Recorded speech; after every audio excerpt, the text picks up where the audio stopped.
I've been on a long grind. All right, guys, welcome to another episode of FS Uncut. This is a special one. We've got Liverpool fans here, we've got Tottenham fans here, we've got Southampton fan here, and then we've got an Arsenal fan. So thank you for joining us, Connor. Thank you for joining us, Jordan, Toby, and Dej. Thank you for joining us. No worries, bro. Toby, coming straight to you, bro. Coming straight to you. Tell us. Go on, talk to us. You're on mute at the moment. You're on mute. Yeah. Hold on one sec. Can you hear me now? Yes, you're good. Sorry, it's because my mic was. Bro, we should have won that game. You reckon? We should have won that game. 100%. We created the better quality chances. We should have won that game, and if not for our finishing today, we win that game. But listen, we spoke about this yesterday. This is a very hard ground to come to and win. So if you're coming to this ground and you're going to put in any sort of pretty-ish performances or great chances, you better put those chances away. Otherwise, you're going to get punished. And inevitably, we got punished yet again. This is probably the third time in the last probably 3 or 4 times in the last maybe 5-year spell where we've come to Anfield and we've actually taken the game to Liverpool and we've actually created better chances than Liverpool. And somehow we're talking off the back of a defeat. So grand scheme of things, it's not the worst result. Yeah. Teams go to Anfield and they lose, but just knowing how well we played in the second half, the chances we created, and then to lose late on at the end, it's a bitter pill to swallow. And it was that man, Bobby Firmino, Tom. Your favorite player. I know.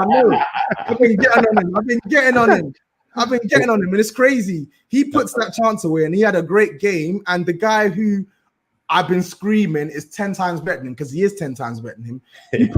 He put in a poor performance today. Harry Kane missing a gilt-edged chance, passing dodgy. He was out of sorts today.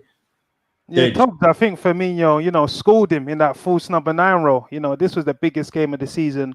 To be fair, I thought Liverpool started the game off well. We dominated as we expected to do. Tottenham sat in, 2 banks of 4 with Son and Kane, the only 2 players looking to attack. But I thought first half, when we got that fortuitous goal, Salah with a double ricochet, I thought after that, we were going to probably win it 2 or 3-0. But credit to Tottenham, came back into the game, started showing more attacking prowess as the game went along. But I thought this game was going to peter out as a draw because Mourinho, we all know his tactic. Away from home against the top teams, I'll take my point. At home, I'm going to bank on beating you. But I think that battle between Mane and Sergio Aurier, that was a constant theme throughout the game. And Tobbs, you've watched Sergio Aurier more than me, and that was probably one of the most best defensive displays I've seen him have. He relished the battle. Anything Mane done, he was equal to it. So yeah, it was a good battle. He's been like that all season. He was quality against Man City. He was quality against Chelsea. He was quality against Arsenal. He has been and he's played against Chelsea twice this season, and both games he's been colossal. He's been brilliant for us this season, and in my opinion, had that goal not gone in, I would have thought he was be heading for man of the match. But as he scored the winner and he was one of Liverpool's better players today, you have to give man of the match to Firmino. Say that again.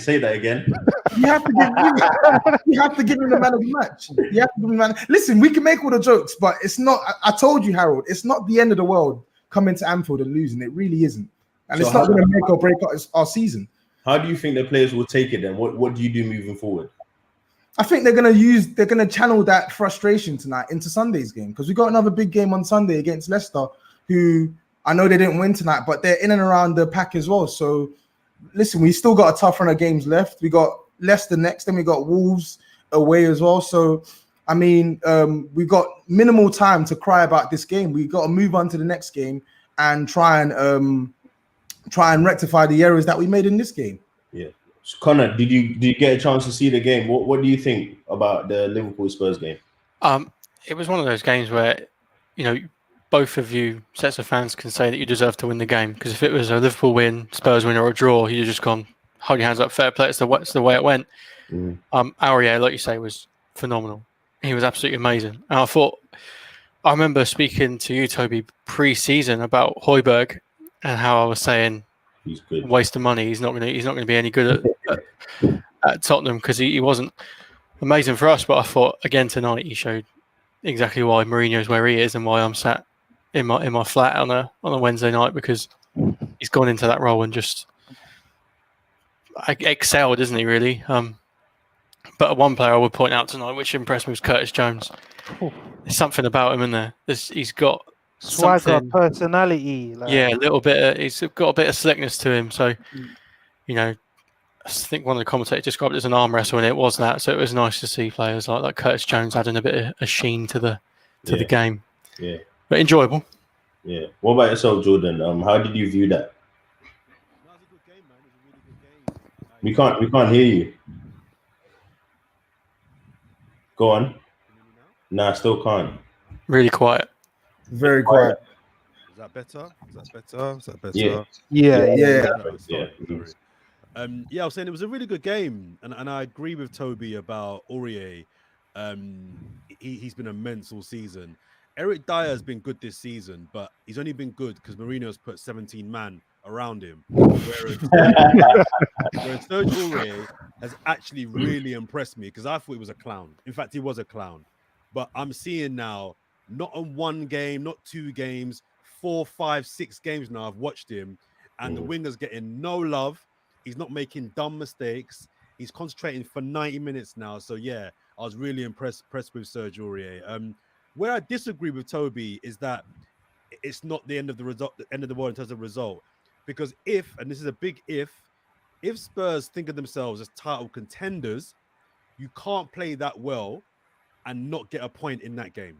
Because if you're a title contender going to the champions, you have to get a point. If they see themselves as top 4 contenders, then yeah, going to Anfield and losing, playing well, that's no biggie.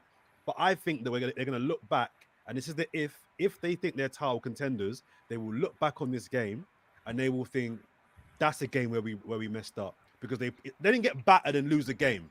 Yeah. They played really, really well, and I'm an Arsenal boy, so that burns me. So I think if they think of themselves as title contenders, they have to get a point there. And I would even say maybe win that game.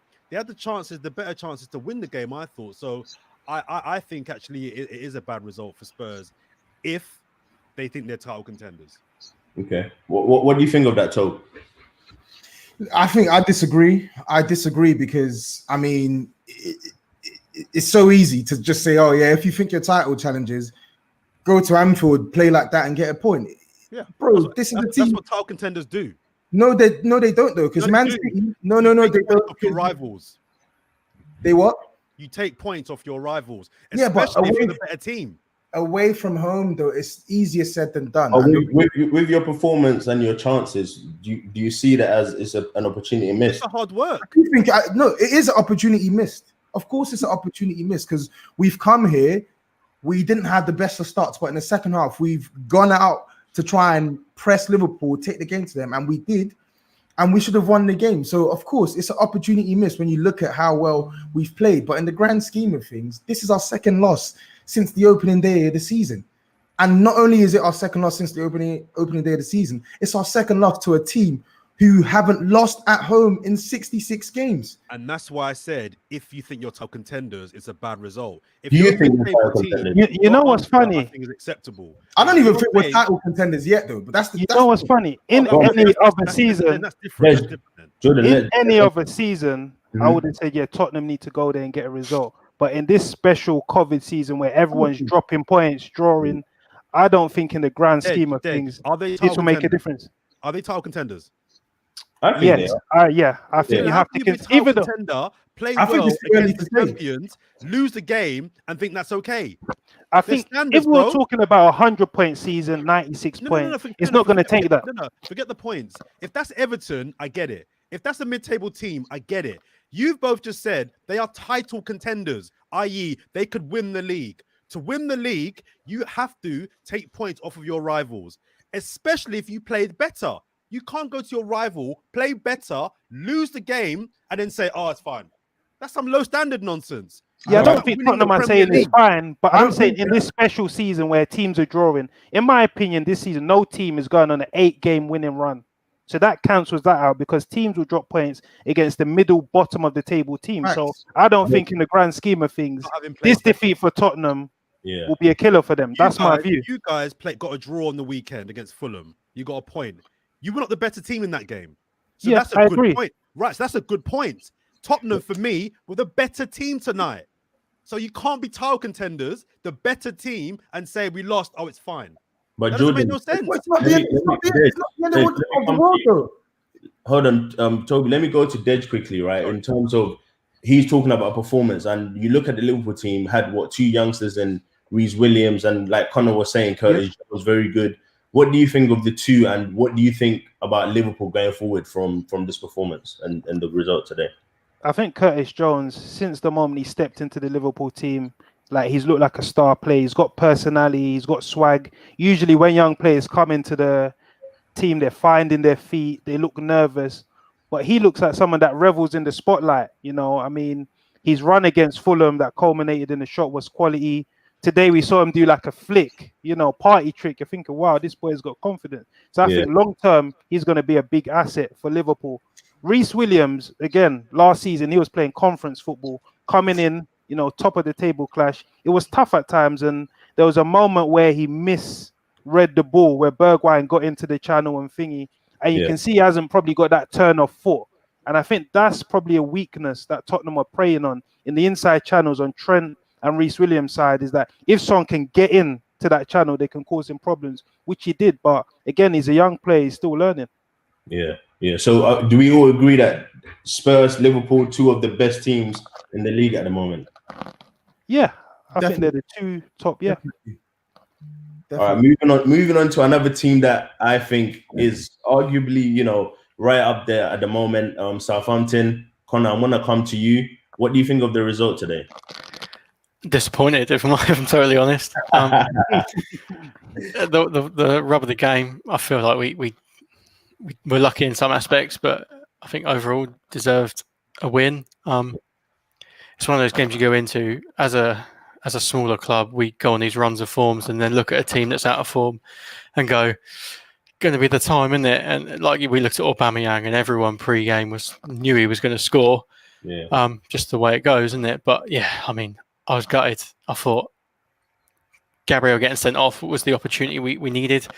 However you may feel about that sending off, it's by the by. Disappointed. Think the way we're playing at the moment, we needed to do that and keep up the pace with the top boys, because we're going to hit a run of form where we don't win in 10. Yeah. And we'll end up mid-table again. So the higher we can get earlier, the better. And what are your thoughts on Ralph? How do you view him? Absolutely terrified that Dortmund have just sacked Lucien Favre. Absolutely terrified. He seems very passionate into the project. The way he talks about the fans, the way he talks to the fans in games. You'll always see footage of him after results coming over to the fans, getting very emotional and stuff. But the more emotional he gets, the more you fear this is like a goodbye. But there's nothing we can do about it. We've lost plenty of managers before that are above our station, and we tend to find a good one in the end, even if you have to go through some Pellegrinos. But yeah, let's hope Dortmund go for someone else. Yeah, Poch is still available, so you never know with that. Yeah. And back to you, Jordan. Someone just said, "How did Arsenal get this bad?" So you've been a fan of Arteta, and to be fair to you, you've stuck with him. You're not someone who changes his mind every other week. What are your thoughts on the results and on Arteta? Well, the result first, I think it probably was a fair result, but I wouldn't have begrudged Southampton the 3 points had they have won it. I wouldn't have been like, that's an injustice. If they'd have won it, I would have taken that. But I think overall it was a fair result.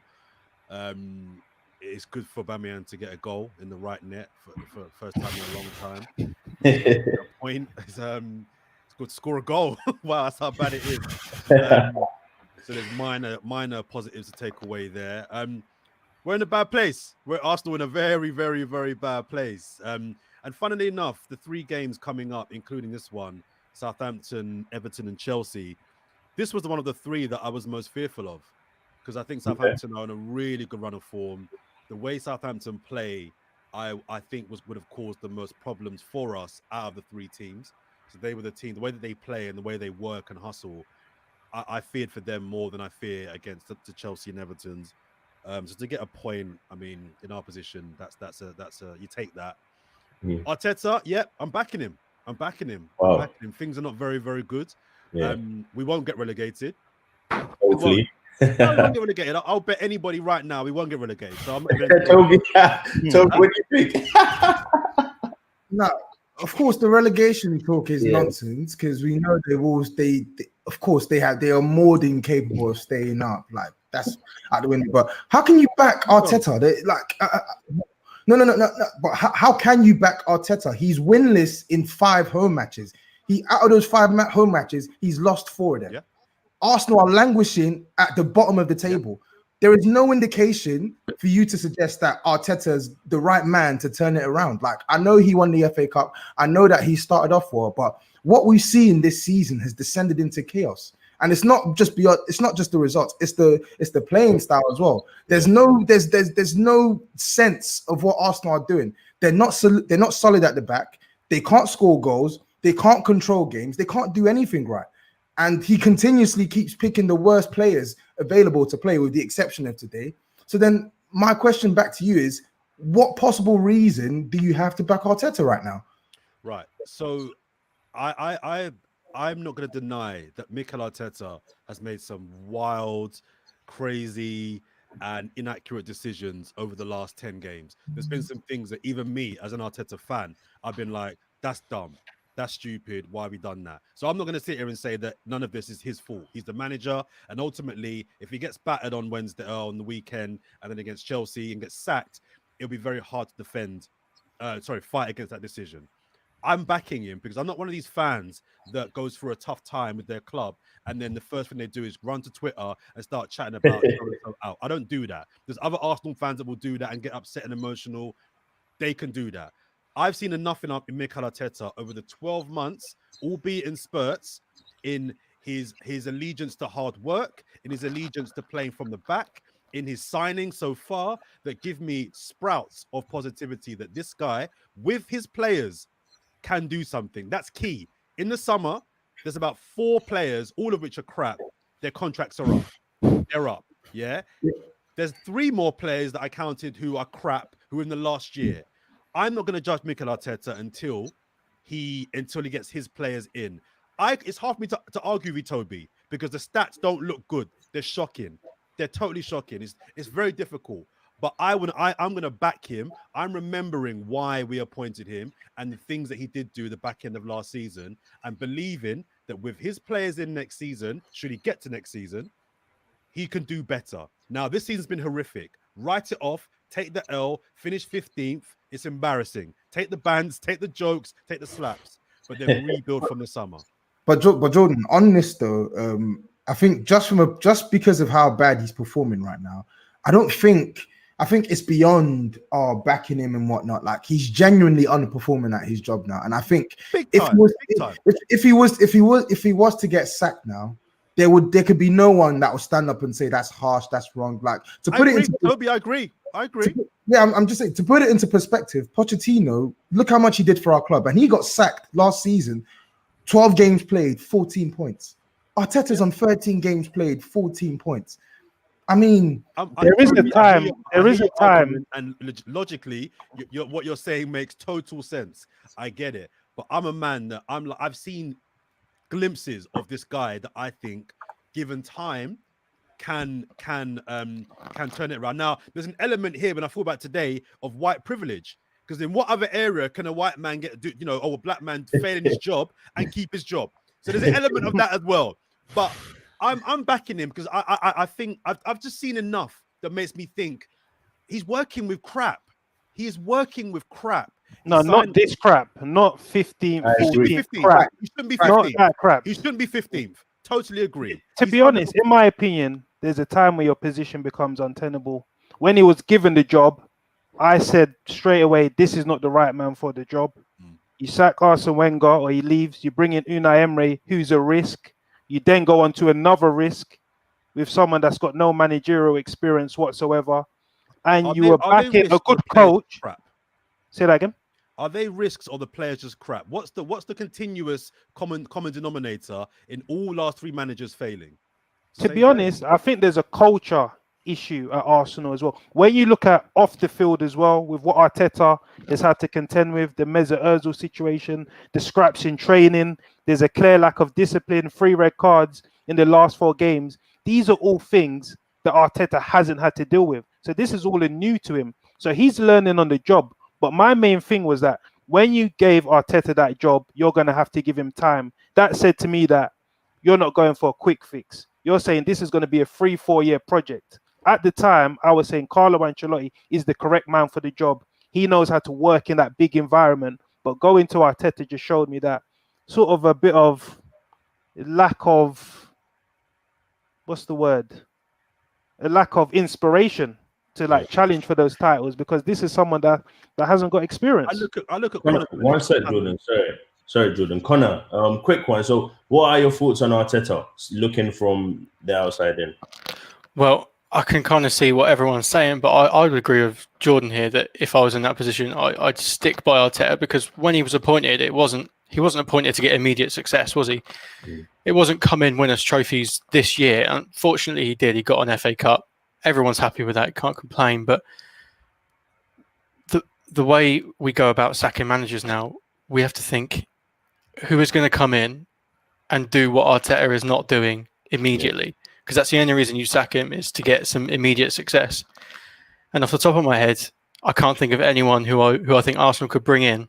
Ralph? Not Ralph.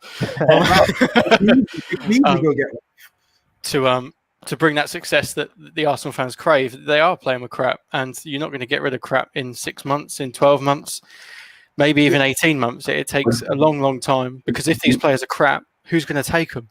But my objection to that is he keeps picking these crap players. But they're all He has the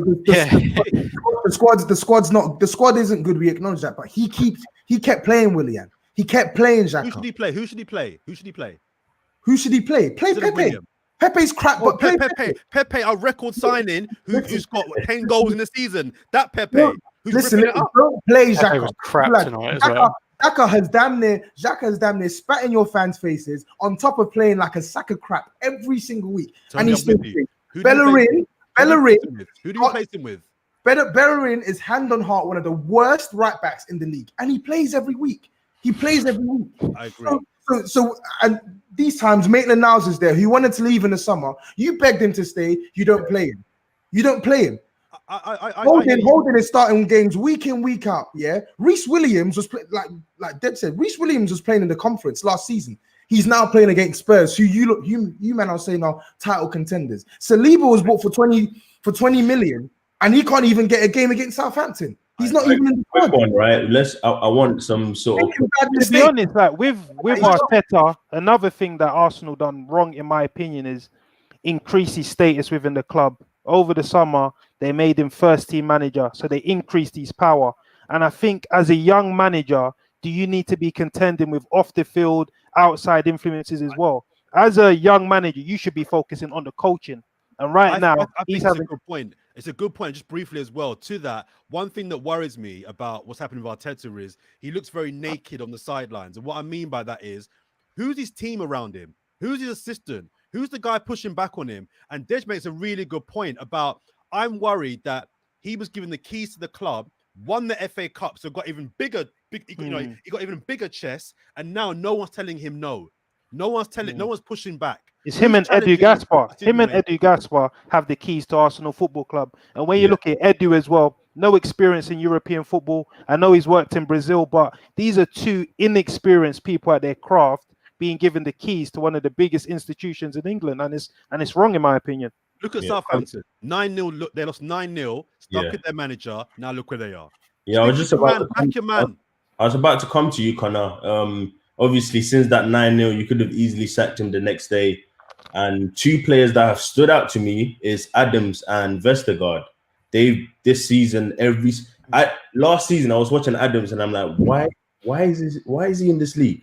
This season I watch him hold up play great. link-up play, great. Assist, goals. So tell us a bit more about those two. I mean, I'm with you. Asked me 6 months ago, and I'd have been begging for them both to leave. Begging.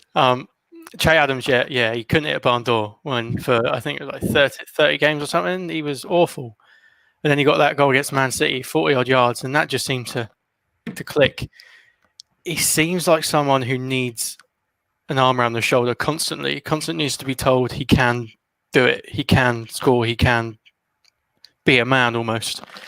I think that's something Ralph has done with a lot of our players, is taught them to be aggressive. James Ward-Prowse is one who, before Ralph came in, was a boy, and now he's a bit of a man. And Che Adams is the same. In 6 months, he's gone from being someone who can be bullied to someone who bullies. Yeah. Vestergaard, I can't explain that one. I just can't. Talk to me. I've seen Van Dijk comparison. What are you saying? No, nowhere. Not in the same league. Not in the same league at all. Van Dijk has proven he's one of the world's best defenders at Liverpool, and despite what people think, he was that good at us as well, and we all saw it. Vestergaard isn't anywhere near that. He's still got at least one or two mistakes in him a game. Made a bit easier when the recent games we've played, we've not really been challenged too much. Defensively, I mean, Arsenal today didn't create a huge amount, and the one thing they did create, they scored.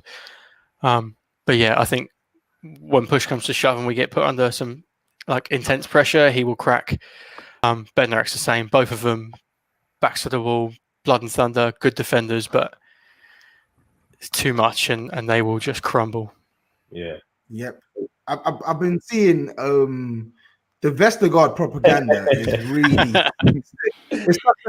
it's such a head scratcher for me, because I know that he's played better. A lot of people are like, oh, Vestergaard, he's so good on the ball. Like, he's always been decent on the ball. He was a ball playing centre back before he joined Southampton. He's always been decent on the ball, but the guy's been an awful defender for the best part of 2 years, and now all of a sudden he's played three or four good games. Southampton are riding high, and now Man United need to sign him. He's a man mountain. What am I hearing? We'll be here next year talking about why Southampton have got Vestergaard. I'm telling you, he's having a very good purple patch, but I'm not sure he's all that good either. No, he's got very good protection in front of him this year as well. Ward-Prowse and Romeo are playing very, very well. The part of the reason we're doing so well, I think, is Ralph has chosen everyone's best strengths, and we're playing to that. Like, Romeo isn't asked to do too much attacking. He's just asked to screen. Prowse the same. Set pieces and screen in the back four. And that allows the fullbacks to go forward, which makes that central defender job a little bit easier. It's win the first knocks. Someone else will pick up the second. Don't worry about it. And I think as a unit, we're playing well because of that. So if anyone was to try and pick some of our players out thinking they were going to be as good for their club, I don't think it'd happen. Yeah. I think it is a team. It is a team rather than individuals. Yeah, I wanted to ask you, like, there's a man we haven't mentioned, Theo Walcott. You know, at Everton, it looked like his career was just petering out, heading towards retirement. But it seems that Ralph has got a tune out of him. I'm watching him now. He looks sprightly, energetic, dangerous. You know, like, so what has Ralph Hasenhüttl done to him to, you know, tweak him and turn him into like a competent Premier League footballer? He looks happy. I think that's definitely something. And that plays a big part in footballers' performance, doesn't it? He looks like he's enjoying himself. You constantly see him on the TV now, having a laugh with Rob Holding tonight. And that's caused a bit of a fuss, isn't it? But yeah, he's smart, he's enjoying it, and he's, like I said about the way Ralph's set up the team, is we've got our wingers, our Walcott and Armstrong, both of whom haven't really got any good play out wide, can't really cross the ball. Both can beat a man, but they play a little bit narrower, kind of in between the centre-back and full-back, and I think that's where Walcott is probably best, because he's not a striker and he's not a winger, is he? He's always struggled to choose that position. So I think getting in those channels with Ings and Adams occupying the two centre-backs, that's why he's playing well. I think, like I said, if you plucked him and put him in another side, wouldn't be the same player. So what are your expectations for the rest of the season? Not to get relegated still, I think. But the further the season goes on, top 10 we'll be happy with. Can't argue a top 10 being Southampton. What about Europe? Love Europe. I'd love it again. I really enjoyed it last time. I did joke earlier that I'm going to book my hotel in Madrid for September. But no, top 10 is the main aim. Anything extra we'll be over the moon with. So do you reckon you need more in January, or what you have is enough to the end of the season? It's hard because we haven't seen much of Diallo, the central midfielder. He comes on for kind of 5-10 minutes. That's an area I worry if we get an injury there with Prowse and Romeu. We've got Salisu, who is starting from Real Valladolid, who we haven't seen yet. So interesting to see how he pans out. The only place I think it is fullback. If Walker Peters or Bertrand are out, we are in the shit big time because they're huge. Linked with Brandon Williams as well. I saw strong reports. We're constantly linked with him. I don't think it's going to happen. I mean, no, not for me. And we're going to move on to Toby, we can't hear you. Do you have something? Are you saying something? Can you hear me now? Yeah. I was going to say, I can't believe we spent more time talking about Arsenal, Southampton than Liverpool. And we're going to come back. Big boys out here only, bro. Big boys out here. We're going to come back to you. Quick one. I want to talk about Chelsea briefly. In fact, let me start with you, Toby. This Lampard doesn't look like, he's doing a great job. I know they have less points than they did at this stage last season. What are your general thoughts on them? I think they're a good side, but I think they're overrated. I've been saying this all season. The same way I don't think Spurs are firmly title challengers yet, and I need to see more. You need to stop saying that. It's the truth though. Until we get to February, and I see. But how though? You're top. I never said we're title challengers. You're in the top 2. Yeah, for now. But Southampton are in the top 3. Does that make them title challengers as well? Obviously. I think you're playing it quiet, man. So deep down, I think you think, you know what, we've got a chance this season, man. He does. Yeah. Get to February. If we're there, then my chest will be out. But for now, I just want to see where we're going. But back on Chelsea, I think they're overrated. And as far as going that one step further and getting over that final hurdle this season for the title, I've never counted on them to do it. I've never counted on them to challenge. And I think this is par for the course. They're gonna lose games like this over the course of the season. Is that on the manager or on the players? It's on both. The manager I've never really rated highly. I don't think he's a bad manager, but I don't think if Chelsea are to win a league title, I don't think he's the one to lead them to a league title. I think sometimes his decision making in his starting lineups, his approach to games is a bit dodgy. And then above all as well, I just think sometimes Chelsea they're a bit too naive, or they're like false prophets. Like, I look at the performances against Everton, for instance. Everton, he brought on Tammy Abraham to play him out wide because he had no wingers. It was weird. And then I see it on Wolves as well. Like, Wolves throwing literally every single man forward, giving Wolves space and time to counterattack. What are you playing at? This is a team that have literally built their names on counterattacking football, and he fell straight into Nuno's hands in the second half as well. So, I mean, this is Everton now. They haven't won against Spurs. They didn't win against Liverpool. They didn't win against Wolves. They haven't won against Southampton. They didn't win against Man United. They didn't win against. How many games are they not going to win before people actually realize that this team are overrated? Yeah, and Dej, coming to you, Wolves. It seems like they've replaced Jota with no problems with Neto and Podence as well. What do you think of those two? Yeah, Podence, he's a baller, man. Very, very good technician. He looks bright. I know last season was his integrations, but this year he sort of caught the eye with his performances. And Neto, what I like is he's more of the hotter type. He's very direct. He runs straight at you. He's sort of like a Harvey Barnes type of guy. When they get the ball head down, they're penetrating the space. And as Tobbs mentioned yesterday, that was just total naivety. There's one adage in football: if you can't win the game, make sure you don't lose it. And Chelsea totally emptied out. It was poor, and I see that being a constant theme with Chelsea this season. And obviously, pressure will mount on Lampard because of the money they've spent. But I look at Chelsea and they're a nice side. I don't think they've got those sort of mean characters in the dressing room to navigate a title charge. And obviously, they brought in Thiago Silva. He's got experience. but I don't think they've got enough know-how to actually win the Premier League. And I see them, competing for the top 4. Yeah. All right, Jordan. How do you compare Lampard to Arteta? How do you view him? Oh, you're trying it. I see what you're trying. But it's all right. I'll play ball. I think the word that's been used by a couple of the guys, I agree with, naivety. There was 5 people this season that I had in the kind of bracket where I didn't think they were crap, but I wasn't all in on them as well. And Lampard was in that bracket for me. I think he did a good job getting Chelsea top 4 last season, his first season. That deserves a bit of respect, and got them to a cup final. But I'm not all in on this. Lampard's gonna be the guy, as Toby was saying, to bring them to where they ultimately want to be.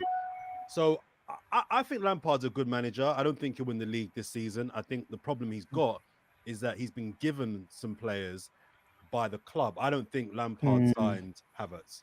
I think Chelsea signed Havertz because Chelsea want to win the league this year. And what that does, that puts more pressure on Lampard to do something I don't think he's ready to do yet. So for me, when you spend that kind of money on all those players that they did, you're saying to Lampard, we expect a title challenge. We're giving you all the players you need. We're spending big P. We expect a title challenge, but I don't think really he's there yet. So we'll see where he ends up. I mean, I could be kind of obtuse and say, well, it's in terms of trophies, it's Arteta 1, Lampard 0. But you ain't gonna have that. So the table doesn't lie. Arteta's struggling right now. Lampard isn't, but I'm not all in on Lampard yet either. But I think they'll get top 4. I think you reckon they'll get top 4? Yeah. What about yourself, Conor? Do you reckon Lampard and Chelsea can get top 4? Yeah, I think they should. They've got the firepower, haven't they, to kind of get themselves through it. As me and a friend talk about the Frank Lampard, it's no tactics, just vibes. That's what he's running on at the moment. So someone said he's was it Arteta with inheritance? Yeah.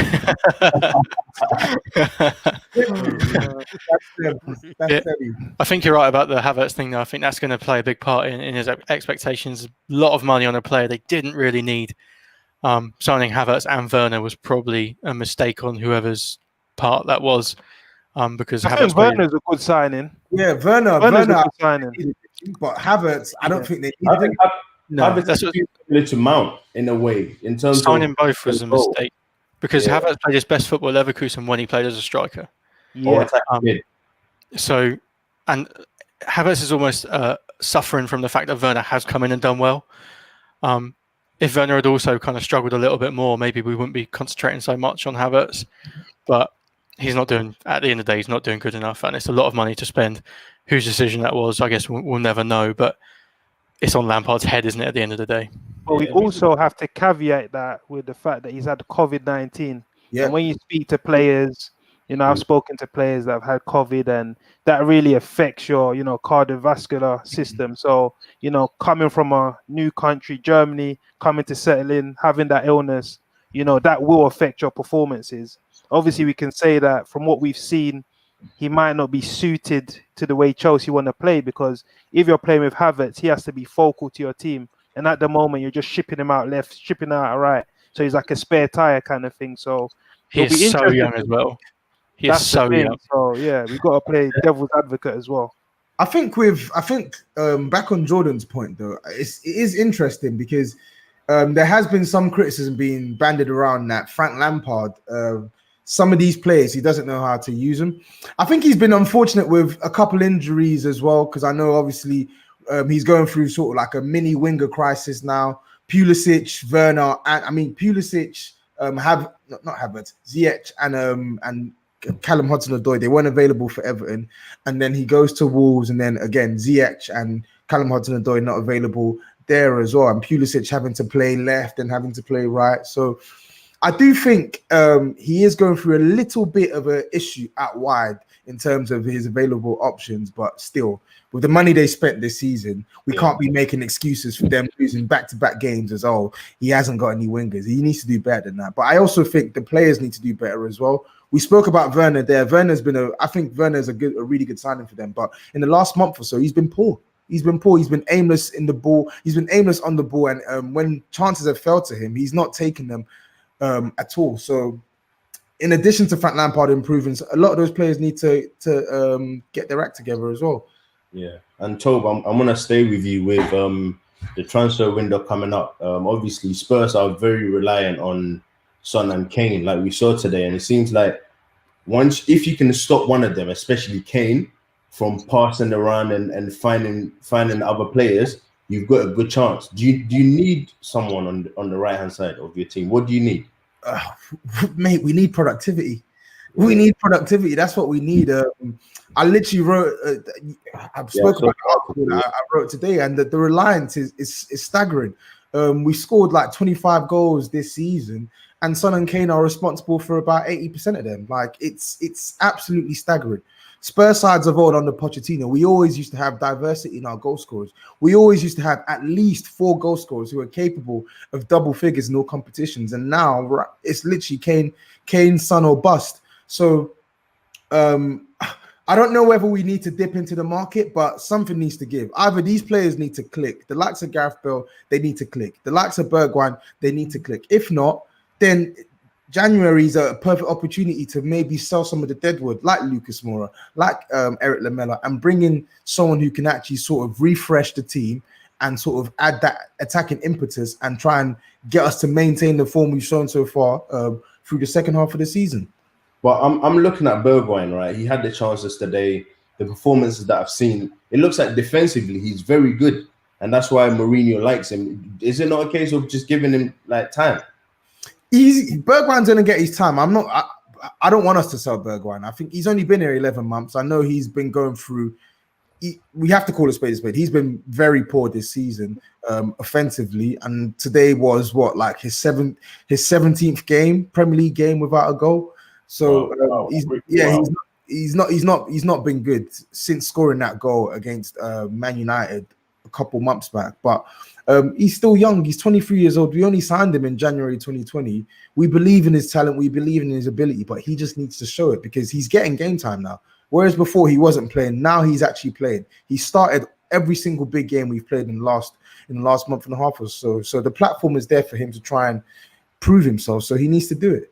Do you reckon today will play on his mind? Would that affect him going forward? I don't think it will affect him going forward because I think mentally he's strong. But I feel like today is going to play on Jose Mourinho's mind because he's probably going to be thinking, yep, you're working hard for the team, etc., etc. But games like today where you can decide the match, you're not deciding them. Games like Stamford Bridge when he was right in front of goal, you're not even getting a shot on target. Your attacking play needs to improve. But who comes in for him then? Let's say this weekend, Leicester. That's the problem. Gareth Bale, he's nursing an illness, but let's be real. He's not been good this season. He's not giving us anywhere near what we were expecting. Lucas Moura, head down, no imagination. Like he doesn't play with any intelligence when he's on that pitch, and he's even just as bad as Bergwijn, if not worse. What happened to him? I don't know. He's fell off a cliff, man. He's fell off a cliff. I can't explain it. I honestly cannot explain it. So what about Vinicius? Like we see him in Europa League, he's bagging goals. Don't you think there's anywhere in this front line that he can be shoehorned in, or you don't think he's gained? No, potentially, but then we'd have to play 2 staunch number 9s, and I don't think Mourinho wants to play 2 staunch number 9s because he sees the way it's working now with Kane dropping deep, and you got the young runners, and then he sees the work rate of Bergwijn whenever he plays on the left hand side or right hand side. So he's got a system in place that prior to today had worked. It got us points against Man City, Chelsea, Arsenal, Crystal Palace, it's Man United. So he doesn't really want to change what's working well for us. But Vinicius is there. He's an option. Yeah. Dej, what about yourself? What do Liverpool need for this summer? For Jan? Or do you reckon they can just kind of just wait for the injured players to come back? I think it's glaringly obvious what we need, a centre-back. Yeah. Joe Gomez, he's a long-term absentee. Van Dijk, probably out for the season. We've had, obviously, Joe Matip, but he's sort of like injury-prone. And, we've got no senior centre-backs available to us. So we're having to shift between the youngsters, Reese Williams, Nat Phillips, and it's not sustainable. Obviously, there's talk about Dyer Upamecano. I think he's a top centre-back, but his release clause can be activated next summer, and I don't think Klopp is the type of person to go for a short-term fix in the long-term area. So I'm not sure whether we'll strengthen, unless there's a massive opportunity. But I do believe that we need to strengthen that centre back. Would it be short term? Because you could say even without Van Dijk, we don't know how he'll come back. You needed another centre back anyway. Yeah. So if you sign up Upamecano, not only are you messing up Leipzig, who your opponents, yeah, you can get a centre back that you needed to buy anyway. Whether you know what I mean, whether it's to replace Van Dijk or to go alongside him. So I don't think it would be a short-term fix. Yeah, because I think at Liverpool they see Joe Gomez as a long-term centre back alongside Van Dijk, and I thought, come on, that's the issue. But my perfect centre back coming into this summer would have been Ben Godfrey from Norwich. I think he's someone that's young, that can be improved. I think he fitted the profile of what Liverpool should be going for. If you get Upamecano, I think it sort of messes up the dynamic, because you're going to be stalling Joe Gomez's development. But as you mentioned, fitness is his main issue. That's the problem. So with Liverpool as well, though, why didn't you lot just sign a centre back in the summer? Because you sold Lovren. The obvious move was to sign a centre back, because you had Matip, who was injury prone, and Joe Gomez, who was injury prone as well. All logic was pointing to Liverpool needing to sign a centre back in the summer. You didn't do it. But obviously we signed Thiago, and obviously Fabinho is a very versatile defender. So I think Liverpool were thinking, you know what, if it hits crisis point, Fabinho will play centre back. Yeah. But we've gone further than crisis point. Both of our main leading centre backs injured, so no one foresaw this. So I think that was the thinking. Nah, I agree with you. I think what they wanted to do was, with Thiago coming in, you've got enough midfielders to cover everyone, and then you can put Fabinho at the back whenever you need to. But Dej, for me, if we don't sign a centre back, I will never understand it. There's no excuses. There's no excuse on short term, long term. We need a centre back, and I just think it has to happen. Yeah, but it has to be the right player. Upamecano is the right player. Does it need to be the right player? We're playing Reese Williams, Nat Phillips with Fabinho. Henderson is playing. I just think you just need to bring someone in. So what happens when Van Dijk, Joe Gomez are fit? Short term. If it's short term, it has, and we need another centre back anyways. We're gonna need another centre back for next season. So why not do it now? Yeah, but knowing Klopp, knowing the way he's worked, the only short term fix that he's brought in was Steven Corker. And we all know what happened there. I think every signing that Klopp makes, there has to be a plan. And if there's not a long-term plan, maybe 3, 4, 5 years, I don't think Klopp would do it. I think we need it. I do think we need it. But knowing Klopp, I'm not sure unless the right player becomes available.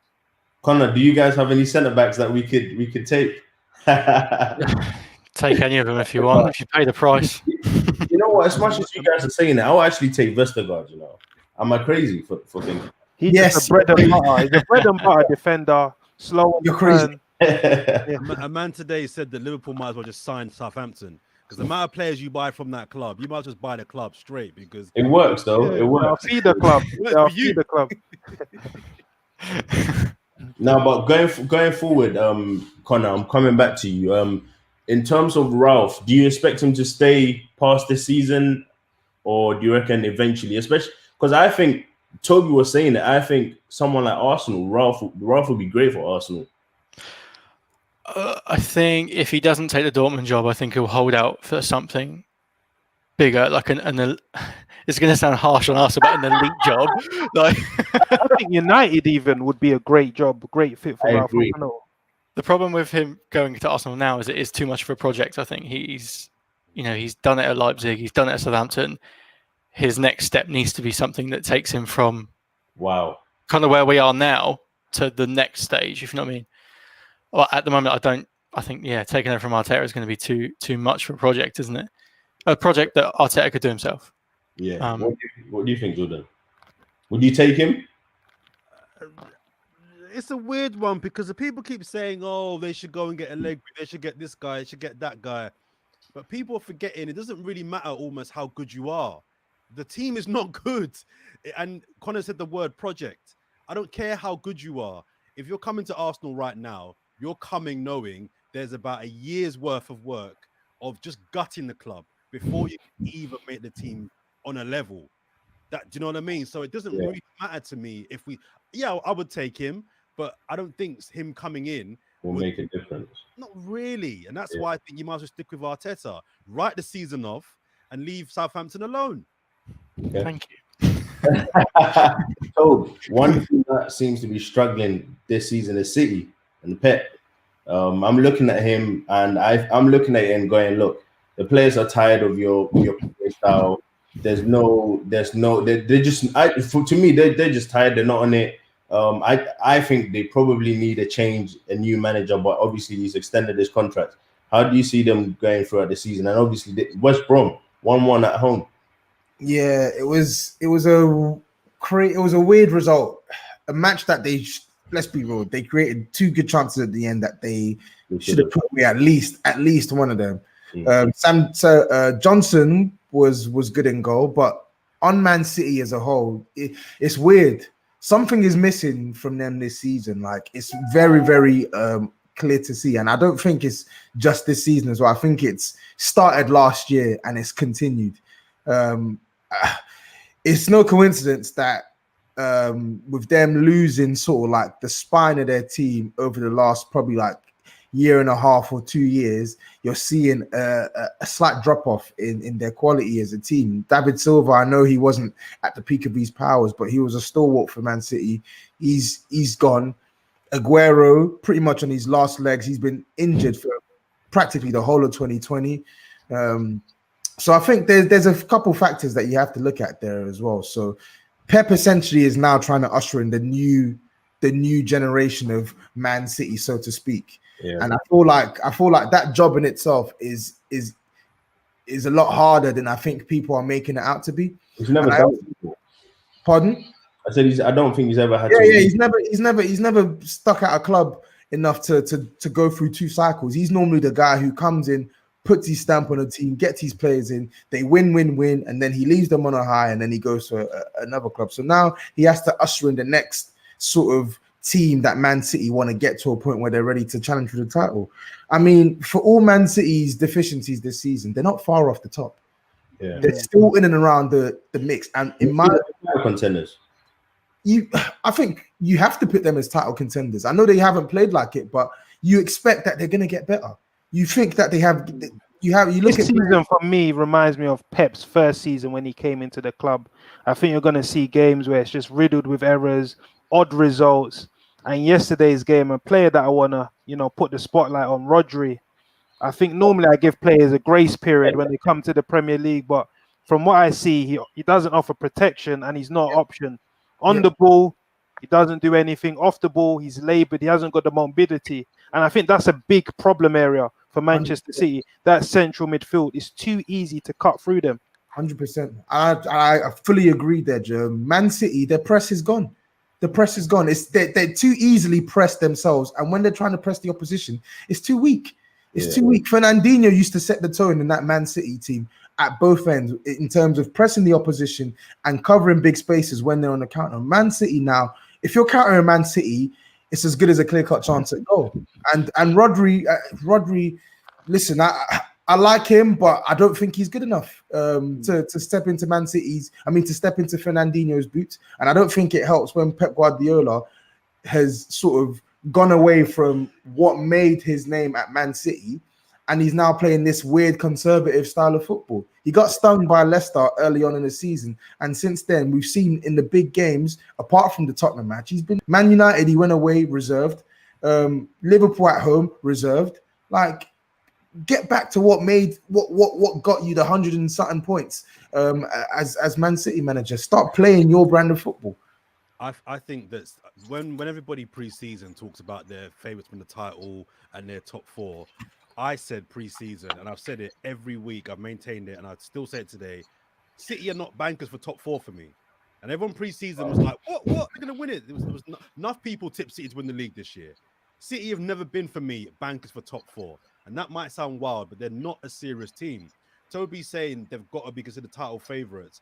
But and we should expect them to be back to the 100-point City. No, I'm not saying that. I'm saying that we should expect them to at least get back into the mix to compete for this title. But I tell you why not. I tell you why we shouldn't. I think we do because we think of City as 3 years ago City. City, when you really go through their squad, as far as I'm concerned, have got 2 elite players. Just 2. Edison and De Bruyne. Everyone else is a top player. Top player. Go through the squad. Edison and De Bruyne are the only two elite players in that squad. I wouldn't even say Edison's elite, you know. He's an elite keeper. Top. That's it, yeah. He's an elite keeper. So I'm thinking, when you really deep it, is this City that good? Really? Look at the defense. Look at Rodri. Aguero's done out here. Sterling's a top player in that system, but he's not the guy that I think Sterling in any other team, I don't think he scores 20 goals. So I think we think of City as the City of 2-3 years ago. This is not an elite City side. So for me, I maintain them getting top 4. Forget the title. Top 4, they're not bankers. I think Liverpool are bankers. I think Chelsea are bankers for top 4. That's it. Tottenham. So wait. I think Liverpool and Tottenham are bankers. They're not bankers. I think they probably get it. Who? They probably get it. They're not Oh, bankers. wait, we're not bankers for top 4, but Chelsea are. Yeah. Right? I'll put more money on Tottenham. You know I why? think Liverpool, Tottenham, then You it's know a why? free for all. Chelsea have got winners in their team. They've got winners, and the club has a culture of winning. They won't win the title, but they will get top 4. Bankers. But Man City, with their players, they've got a culture of winning. 100 points, But 90 odd points. But they haven't got as good. They haven't got good players. They've got I good think enough they've to got- finish in the top yeah, 4. top 4. They will finish. They will. In fact, I'll bet you money that Man City will finish in the top 3 this season, and I'll bet you money that Man City will finish above Chelsea this season. And Jordan, if you don't bet on the players, you have to bet on the manager, Pep Listen, Guardiola. You simple. have to. No matter what we think, If Toby was to bet, you're going to bet me they finish top 3. yeah, Man City. Yeah, I'll bet take that you. bet. I'll Yeah, take that bet. £50. Put it right here. Put it on camera. I'm not even sure. I'm not even sure they get top 4, but top 3 all Top day. 3, Let's yeah. have it. Let's Watch. have it. This is not. Connor, this what's your team- top 4 then to finish off? Me? Nah, Connor. Oh, sorry. I think Liverpool, Spurs, Chelsea, City. I think City will get it. I think they're not what the media, quote unquote, think they are. But I still think they're good enough to, and Guardiola's good enough to get a tune out of the tools at his disposal. Because this season, as we've seen, is a bit mad, isn't it? So I think they can take advantage of that any other year. If this City team was in it last year, then no. Guys, thank you very much for joining me today, Tobe. I know you were late because you obviously had to get through that. Licking his wounds. Not believing that you lost this game. Welcome to Anfield. You know how it goes. Whether you deserve it or not, you're gonna get what you're given. Do you get what I mean? So thank you for still coming, Connor, Jordan, Dej. Thank you for joining us, man. No problem, bro. No worries. Guys, Thank don't you. forget to like, comment, and subscribe. Thank you. That's